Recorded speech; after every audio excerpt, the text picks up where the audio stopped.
ஆனால் நீங்கள் ஒரு தீர்மானம் எடுக்கணும். யார் என்ன மூட் ஆஃப் பண்ணாலும், யார் என்ன எவ்வளவு கஷ்டப்படுத்தினாலும், எனக்கு முன்பாக இருக்கிற தரிசனத்தை, எனக்கு முன்பாக இருக்கிற லட்சியத்தை நான் நிறைவேற்றியே தீருவேன். கர்த்தரிடத்தில் ஒன்றை நான் கேட்டேன், அதையே நான் நாடுவேன், அதையே நான் செய்து முடிக்கிற வரைக்கும் நிச்சயமாக அதை விட்டு வலதுபுறமும் இடதுபுறமும் திரும்ப மாட்டேன். ஆமென். தரிசனம் உள்ளவர்களுக்கும் தரிசனம் இல்லாதவர்களுக்கும் இதுதான் வித்தியாசம்.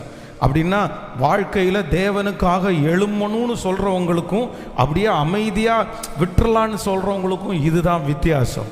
அப்போது தரிசனம் உள்ள தேவனுடைய இருதயத்தை கவர நினைக்கிற ஒரு தேவனுடைய பிள்ளை ஃபஸ்ட்டு என்ன பண்ணுவாங்க அப்படின்னு சொன்னால், சூழ்நிலை எதுவாக இருந்தாலும் தன்னுடைய காரியத்தை அப்படியே செய்வார்கள்.